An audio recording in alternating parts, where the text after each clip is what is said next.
প্রীতি ভালোবাসা শুভেচ্ছা এবং জয়গুরু। আমি বলবো আজকে আমাদের ঠাকুর একটা বাণীতে বলেছিলেন যে সৎ সঙ্গ করো, সৎ নাম মনন করো। আমি বলছি তোমার এবং তোমার উন্নয়নের জন্য আর ভাবতে হবে না। এখানে উন্নয়ন উন্নয়ন মানে কোনো টাকা পয়সা বা ধন সম্পত্তিকে বোঝাচ্ছে না।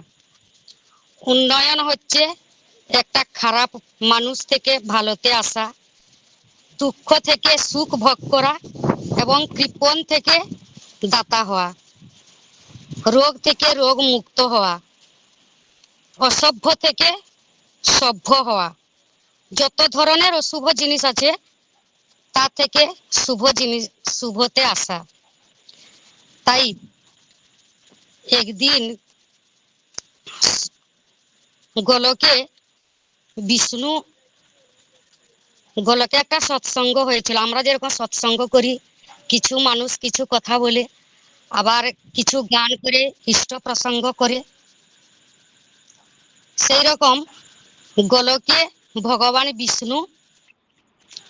ভগবান বিষ্ণু বসেছেন এবং তার বাম পাশে লক্ষ্মী দেবী ও আর্য আর্য ঋষিরা এবং সমস্ত দেবদেবীরা, তার চারিদিকে ঋষিগণ, স্বর্গবাসীরা সবাই বসেছেন এবং মাঝখানে পঞ্চানন। পঞ্চানন মানে শিবকে বলা হয়, কারণ তার 5টি মুখ। তিনি পঞ্চমুখে কথা বলেন বলে তার নাম পঞ্চানন। তিনি মাঝখানে বসে একটি গান গাইলেন। গান গাইছেন, এক মুখে বলছেন হরি, আর এক মুখে বলছেন রাম, দিয়ে তিনি একটা গান গাইলেন। সেই গান শুনে বিষ্ণু আনন্দে বিগলিত হয়ে গেলেন। গানটি এত সুন্দর, বিষ্ণুর বিগলিত হয়ে গেলেন, একদম আনন্দে তার চোখ থেকে জল চলে এলো। সেই জল দেখে ব্রহ্মা কি করলেন, তার কমণ্ডলুতে সেই জল ধরে রাখলেন। তিনি হচ্ছেন গঙ্গা, মানে বিষ্ণুর চোখ থেকে গঙ্গার সৃষ্টি হয়েছে। সেই গঙ্গার সেখানে কিন্তু তার নাম হয়েছে পতিত পাবনী। তিনি পাপ থেকে উদ্ধার করেন বলেন তার নাম হলো পতিত পাবনী। গঙ্গার সৃষ্টি হলো। এদিকে অযোধ্যাতে রাজা হরিশ্চন্দ্র, তার বিরাট উপাখ্যান, সে অনেক কথা, কিন্তু সেই রাজা হরিশ্চন্দ্রের উপাখ্যান এখন আমি বলছি না। তার ছেলে রুহিদাস, রুহিদাসের ছেলে সগর। সেই সগর ছিল অপুত্র, তার কোনো সন্তান সন্ততি ছিল না। তাই তার মুখ, রাজ্যের কোনো প্রজা তার মুখ দেখতে চাইতো না। সে মনের দুঃখে বনে চলে গেল। সেখানে সে শিবের আরাধনা করলো। শিব খুশি হয়ে তাকে বললেন, তুমি কি বর চাও? তিনি বললেন, আমি যেন বহু পুত্র মুখ দেখি। তারপর শিব খুশি হয়ে তাকে বললেন, ঠিক আছে, তুমি 60,000 পুত্রের জন্মগ্রহণ করবে, 60,000 পুত্র জন্ম হবে। তিনি বাড়ি ফিরে এলেন। বাড়িতে তার দুজন স্ত্রী, একজনের নাম কেশিনী আর একজনের নাম সুমতি। কেশিনী কি করলেন, একটা পুত্র সন্তানের জন্ম দিলেন, তার নাম হচ্ছে অসমঞ্জ। আবার সুমতি কি করলেন, সুমতির গর্ভে একটা চর্মের অলাবু, মানে একটা লাউয়ের আকারে জন্ম হলো, লাউয়ের আকারে। তখন সগর বলছে, এ কি, শিব আমাকে কি বর দিলেন? আমাকে তো বললেন যে তুমি 60,000 সন্তানের পিতা হবে, কিন্তু এখন তো যেন একটা লাউয়ের আকারে হয়েছে। দিয়ে তিনি শিবকে প্রচুর প্রচুর গালাগালি করলেন। গালাগালি করে সেই লাউ কি করলেন, তিনি ভেঙে দিলেন, খান খান করে দিলেন। সেই খান খান করে দিতে, ভেঙে দিতে, সেখান থেকে উসি মিশি করে 60,000 পুত্র বাহির হলো, 60,000 পুত্রের জন্ম হলো। তখন তারা আবার কি করলো, দিনে দিনে দিনে দিনে তারা বাড়তে লাগলো। তারা বড় হতে লাগলো, তাদের আবার বিয়ে হলো। তাদের বিয়ে হলো। এদিকে অসমঞ্জের পুত্র অংশুমানের জন্ম হলো, অসমঞ্জের পুত্র। সগর এখন 60,000 পুত্র এবং তার নাতিকে নিয়ে খুব সুখে বসবাস করেছে। এদিকে সগর ভাবছে যে না, এখন আমাকে একটা অশ্বমেধ যজ্ঞ করতে হবে। দিয়ে সে কি করলো, অশ্বমেধ যজ্ঞ আরম্ভ করলো। তার পুত্ররা তারা গেল ঘোড়া আনতে। ঘোড়া আনতে গিয়ে ঘোড়া নিয়ে এলো। যখন ঘোড়া নিয়ে আসছে তখন দুপুরবেলা প্রচন্ড ঝড় বৃষ্টি শুরু হয়ে গেল, প্রচুর অন্ধকার, কিছু দেখা যায় না।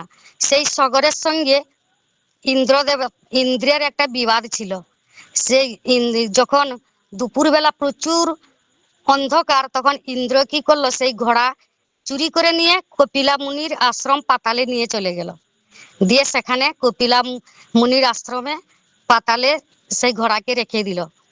যখন ঝড় বৃষ্টি কেটে গেল তখন দেখলো ঘোড়া তো চুরি হয়ে গেছে। তারা কি করবে, সেই 60,000 পুত্র ঘোড়া দেখতে না পেয়ে চারিদিকে খুঁজতে লাগলো। সেখানে খুঁজতে খুঁজতে খুঁজতে খুঁজতে তারা পেল না। চারিদিকে খুঁজলো, খুঁজে খুঁজে তারা পাতালে গেল। পাতালে গিয়ে দেখলো সেই ঘোড়া কপিল মুনির আশ্রমে সেখানে আছে। দিয়ে তারা সেখানে গেল। পাতালে গিয়ে কপিলা মুনির আশ্রমে ঘোড়া দেখে তারা রেগে 60,000 পুত্র 60,000টা কোদাল নিয়ে গেছে। দিয়ে তারা রেগে কপিলা মুনিকে বলছে যে এই কোদাল দিয়ে তাকে মারতে চাইছি। দিয়ে প্রচুর চিৎকার। কপিলা মুনি তখন ধ্যানে মগ্ন ছিল। তাদের এই চিৎকার শুনে তার ধ্যান ভঙ্গ হয়ে গেল। ধ্যান ভঙ্গ হয়ে যেতে ক্রোধে তাদেরকে দেখতেই, ক্রোধ করতেই তারা ভস্ম হয়ে গেল। এদিকে তার সেই পুত্র সন্তান ঘোড়া আনতে গিয়ে এখনো এলো না। এইদিকে সগর কি করলো, সে চিন্তায় মগ্ন, বলে এতক্ষণ এলো না কেন। এরপর বছর বছর কেটে গেল, তারা আসেনি। দিয়ে অসমঞ্জকে পাঠালেন, বলেন যাও তুমি খুঁজবে যাও। তারা সেই অসমঞ্জ খুঁজতে গেল। অসমঞ্জ খুঁজতে গিয়ে চারিদিকে খোঁজাখুঁজির পর যখন গেল কপিলা মুনির আশ্রমে, সেখানে শুনতে পেল যে কপিলা মুনির আশ্রমে সেই 60,000 তনয় তারা ভস্ম হয়ে গেছে। তখন তখন অসমঞ্জ বলছে কপিলা মুনিকে, এরা ভস্ম হয়ে গেছে, তাহলে এর কি করা যায়।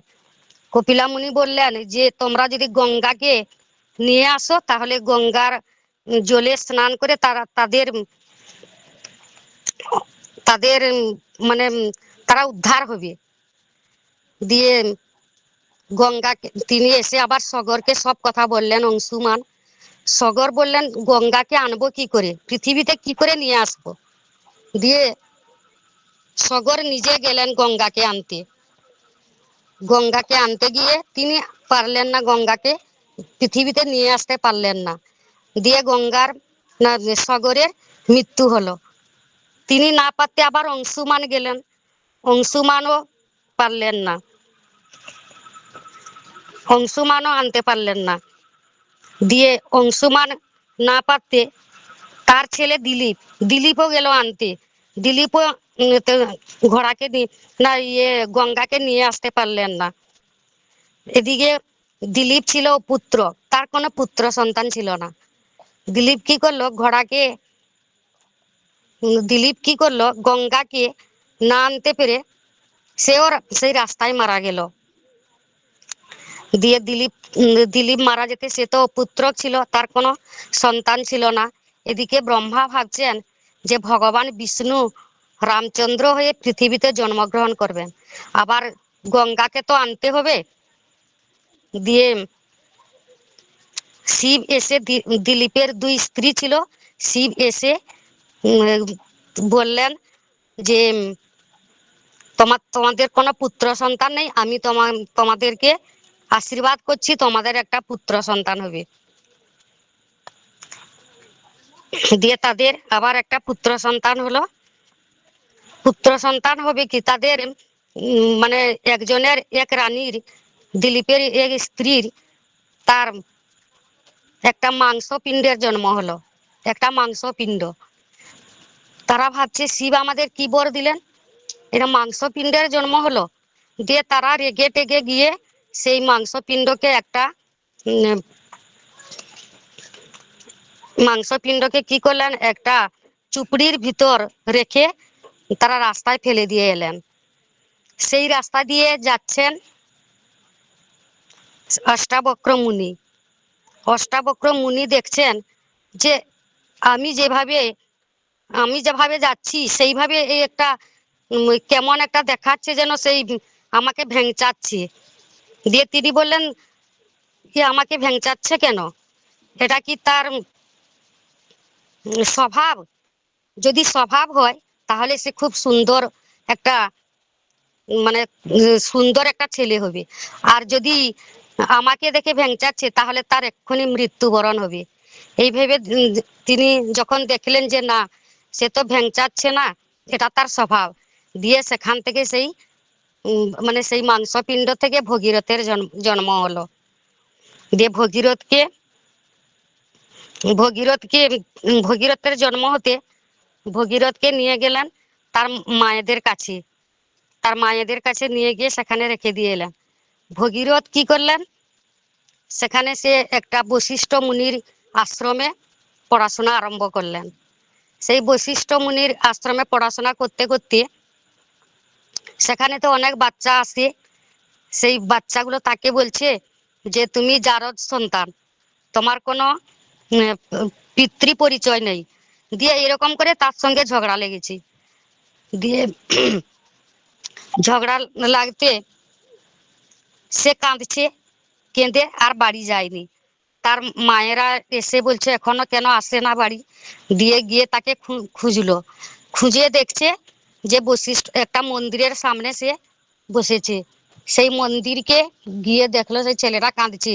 তাকে জিজ্ঞেস করছে তোমার কি হয়েছে, তুমি কাঁদছো কেন? না, আমাকে এরকম বলেছে, তোমরা সত্যি করে বলো যে আমার পিতা কি। দিয়ে তার মা বললেন যে এইরকম এরকম তোর পিতা মারা গেছিল, শিবের বরে তুই হয়েছিস, আর আমাদের পরিবারের গঙ্গাকে আনতে গিয়ে কেউ আনতে পারেনি। দিয়ে বলছেন আমাদের পরিবারের সবাই মূর্খ ছিল, এত তাড়াতাড়ি কি গঙ্গা আসে, আমি আনতে যাব গঙ্গাকে। দিয়ে ভগীরথ গেলেন গঙ্গাকে আনতে। ভগীরথ বশিষ্ঠ মুনির কাছে নাম ধ্যান মানে দীক্ষা নিয়ে, নাম নিয়ে তিনি আনতে গেলেন। মন্ত্র দীক্ষা নিয়ে যখন গঙ্গাকে আনার জন্য ইন্দ্রের নাম জপ করলেন ৭,০০০ বছর। ইন্দ্র খুশি হয়ে এলেন, দিয়ে ভগীরথকে বলছেন তুমি কি চাও? না, আমি গঙ্গাকে আনার জন্য এসেছি। ইন্দ্র বললেন আমি তো পারবো না, তুমি শিবের ধ্যান করো। দিয়ে শিবের ধ্যান করলেন। শিবের ধ্যান করতে ১০,০০০ বছর তিনি শিবের ধ্যান করলেন। শিব বললেন তুমি কি চাও? না, আমি গঙ্গাকে নিয়ে যাব। শিব বললেন না, আমার দ্বারাই হবে না, তুমি বিষ্ণুর ধ্যান করো। দিয়ে তিনি বিষ্ণুর ধ্যান করলেন। বিষ্ণুর ধ্যান করলেন ৪০ বছর। বিষ্ণু এলেন, বিষ্ণু এসে বললেন ভগীরথকে তুমি কি চাও? না, আমি গঙ্গাকে নিয়ে যেতে এসেছি। ভগীরথ বললেন গঙ্গা তো আমার কাছে নেই, তাহলে ব্রহ্মলোকে যেতে হয়। ব্রহ্মলোকে যেতে হয়, সেখানে ব্রহ্মার কমণ্ডলুতে গঙ্গা আছেন। দিয়ে এদিকে কি করলেন, বিষ্ণু লীলা করার জন্য ব্রহ্মলোকের সব জল শুকিয়ে দিয়েছেন, একটুও জল নেই। ভগীরথকে সঙ্গে নিয়ে বিষ্ণু ব্রহ্মার কাছে গেলেন। ব্রহ্মা তখন বিষ্ণুকে পা ধুতে যে জল দিবেন সেই জলটুকুও নেই। দিয়ে বিষ্ণুকে ব্রহ্মা বলছেন কি দিব তাহলে। দিয়ে সেই কমণ্ডলুতে যে জল ছিল সেই জল পা ধুতে বিষ্ণুকে দিলেন। বিষ্ণুর পা বিষ্ণু পা ধুলেন সেই জল দিয়ে, দিয়ে তখন তার নাম হলো অঘ্রিঞ্জা, সেই গঙ্গার নাম হলো অঘ্রিঞ্জা। তার পা থেকে, বিষ্ণুর পা থেকে উৎপন্ন হয়েছে বলে গঙ্গার নাম হলো অঘ্রিঞ্জা। দিয়ে বিষ্ণু বলছেন গঙ্গাকে যে তুমি আজ থেকে পৃথিবীতে যাও, তোমাকে ভগীরথ নিয়ে যাবে। গঙ্গা বলছেন কেন, পৃথিবীতে যারা আছে তারা সবাই অনেক পাপ ভোগ করে, আমি তো পৃথিবীতে যাব না। দিয়ে বলছেন না, তোমাকে যেতেই হবে, কারণ তোমার জলে স্নান করে সবাই পাপ থেকে উদ্ধার হবে। তখন গঙ্গা বলছেন তখন আমার লাভটা কি, তারা তো পাপ থেকে উদ্ধার হবে, কিন্তু আমার আমার কি তাতে, আমার কি লাভ হবে? বিষ্ণু বলছেন তোমারও লাভ হবে। তারা যেমন তোমার জলে স্নান করে পাপ থেকে মুক্ত হবে, যারা বিষ্ণুর উপাসনা করে, মানে যারা বৈষ্ণবী, যারা সব সময় নাম ধ্যান নিয়ে থাকে, তারা যখন তোমার জলে স্পর্শ করবে তোমার জল, তখন তুমিও সেই পাপ থেকে মুক্ত হবে। দিয়ে ভগীরথ বললেন, ভগীরথ তখন শাঁখ বাজিয়ে বাজিয়ে আমাদের এখানে গঙ্গাকে পৃথিবীতে নিয়ে এলেন। এইভাবে গঙ্গার সৃষ্টি হলো। যখন গঙ্গার সৃষ্টি হলো, যারা সস্তয়নি, সেদিনে একজন মা বলেছিলেন যে যারা সস্তয়নি তারা ঠাকুর, ঠাকুর যেমন তাদেরকে ধরে রাখেন, তেমনি সস্তয়নীদেরও ঠাকুর ধরে রাখেন। সেই রকম গঙ্গার জলে চান করলে মানুষ যেরকম পাপ থেকে মুক্ত হয়, যারা সব সময় নাম ধ্যান করে তারাও যদি গঙ্গার জলে চান করে, তাহলে গঙ্গাও তেমনি মুক্ত হন। এইভাবে সৎসঙ্গ করলে, যখন সৎসঙ্গ হলো বৈকুণ্ঠে, তখন গঙ্গার আবির্ভূত হলো। সেই সৎসঙ্গের জন্য গঙ্গার আবির্ভূত হলো। আমরাও যখন এত যে সৎসঙ্গ করছি, আমরা নিশ্চয়ই কিছু না কিছু একটা পাবো। এই জন্য সৎসঙ্গ করতে হয়। আবার সৎ নাম মনন করলে কি হয়, সৎ নাম মনন করলে তার একটা ঘটনা আমি বলছি। একদিন সেই বিষ্ণু চার অংশে, রাম লক্ষ্মণ ভরত শত্রুঘ্ন, চার অংশে তিনি, এক অংশ থেকে চার অংশে, এক অংশ থেকে তিনি চার অংশে আছেন। একটা একটা গাছের, মানে কল্পতরু গাছের নিচে বসেছেন। কল্পতরু গাছ মানে যখন সমুদ্র মন্থন হয়েছিল, সেই সময় সেই কল্পতরু গাছটা উৎপন্ন হয়েছিল। সেই কল্পতরু গাছ, তার কাছে যে যা চায় তাই পায়। সেই গাছটার নিচে তিনি বসেছেন, মানে এক অংশ থেকে চার অংশে। আর তার পায়ের নিচে বসেছেন পবনপুত্র। সেইটা নারদ দেখলেন এ কি গোলকে আমি কি দেখছি, ভগবান এ রূপে কেন আছেন? দিয়ে তিনি আনন্দে নাচতে নাচতে তিনি গেলেন, এটা একমাত্র শিবই জানেন। দিয়ে তিনি কি করলেন, ব্রহ্মাকে সঙ্গে নিয়ে শিবের কাছে গেলেন। শিবকে গিয়ে বলছেন যে আমি দেখলাম সেখানে বিষ্ণুর একটা রূপ দেখলাম, সেই রূপটা কি তুমি বলতে পারবে? শিব বলছেন হ্যাঁ, এই রূপটাই তিনি 4 বছর পর, না, 60,000 বছর পর তিনি এই রূপে আসবেন। দিয়ে বলছেন 60,000, না হ্যাঁ 60,000 বছর পর। দিয়ে বলছেন তা নারদ বলেন কি করে আসবেন? তিনি ব্রহ্মলোক থেকে ব্রহ্মাকে যখন নিয়ে গেলেন, তখন ব্রহ্মাও জিজ্ঞেস করছেন যে কি করে তিনি জন্ম নেবেন। না, তিনি জন্ম দিবেন, তিনি রাজা দশরথের ঘরে রাম লক্ষ্মণ ভরত শত্রুঘ্ন হয়ে জন্ম নেবেন, এবং 3 মায়ের গর্ভে। দিয়ে সেখানে পিতৃসত্য পালনের জন্য তিনি যাবেন, সীতাকে উদ্ধার করার জন্য। সীতাকে চুরি করে নিয়ে যাবে রাবণ। এবং যারা গোহত্যা, যে মানুষ যারা গোহত্যা করে, তারা সেই রাম নাম করলে সর্ব পাপ থেকে তারা মুক্ত হবে। ব্রহ্মা শিবকে জিজ্ঞেস করলেন এইরকম মহাপাপী কে আছে? তখন শিব বলেন হ্যাঁ একজন আছে, মধ্য রাস্তায় একজন পাপী আছে। তখন ব্রহ্মা এবং নারদ সন্ন্যাসী সেজে তারা সেই রাস্তা দিয়ে যাচ্ছে।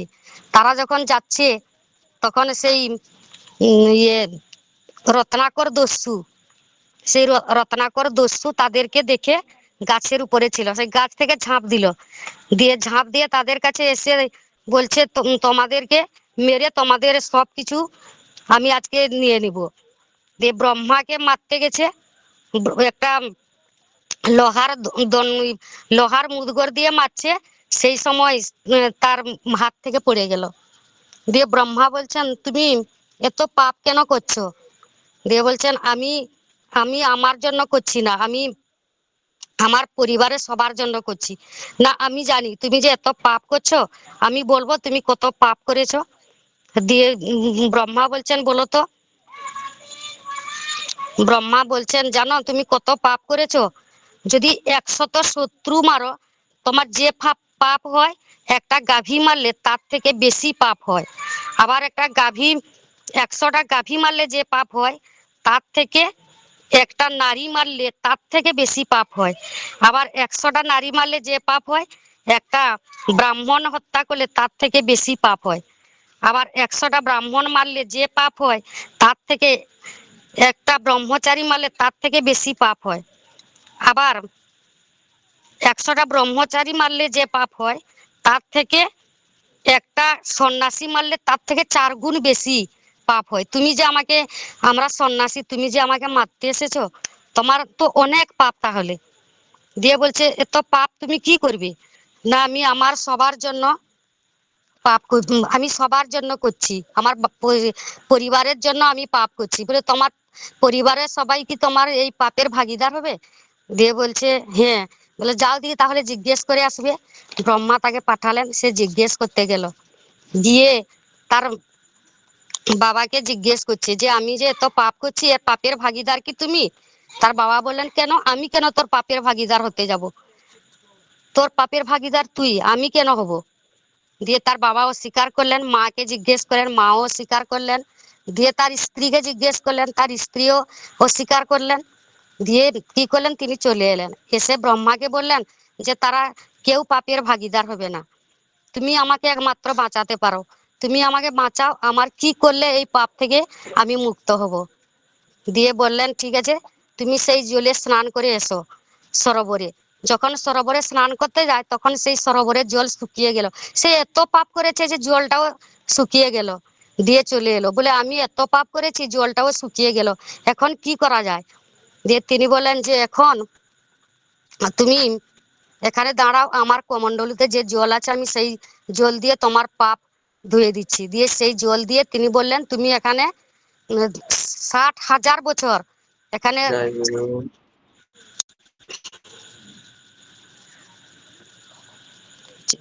60,000 বছর তুমি এখানে রাম নাম, না তুমি 60,000 বছর এখানে নাম জপ করো।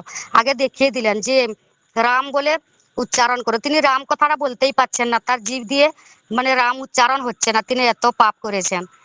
দিয়ে বলছে, দেখিয়ে দিলেন যে এটা কি, মানুষ যখন মরে যায় তখন তাকে কি বলা হয়? দিয়ে বলছে মরা, মরা না মরা। দিয়ে একটা গাছ, শুকনো গাছ দেখিয়ে দিলেন, এটা কি না, এটা মরা। সেই মরা মরা মরা মরা থেকে রাম উচ্চারণ করলেন।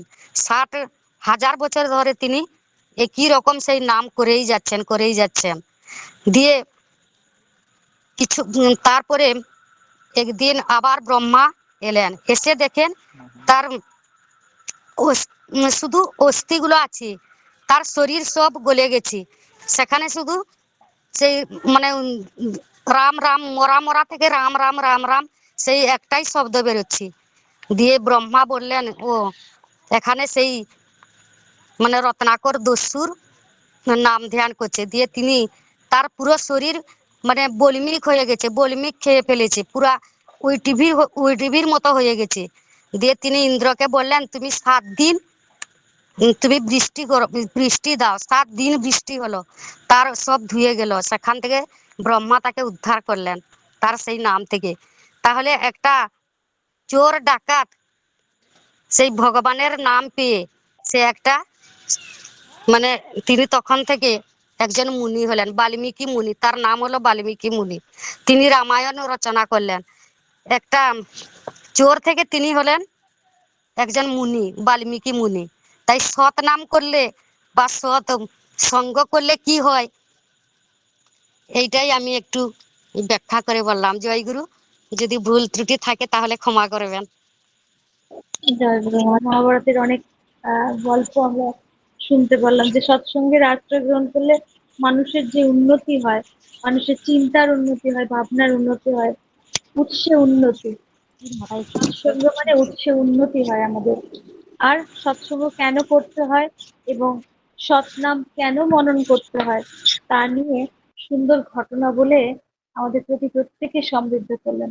পরমপিতা রাঙার আতুল চরণে আপনার সার্বিক মঙ্গল প্রার্থনা করি মা। খুব ভালো থাকুন, সুস্থ থাকুন, পরমপিতাকে নিয়ে আনন্দে থাকুন। এই কাতর প্রার্থনা দয়ালে রাঙার আতুল চরণে আপনি এবং আপনার পরিবার পারিপার্শ্বিকের সবার সুদীর্ঘ নিরোগ ঈশ্বর জীবন প্রার্থনা করি। জয় গুরু মা, ভালো থাকবেন। জয় গুরু।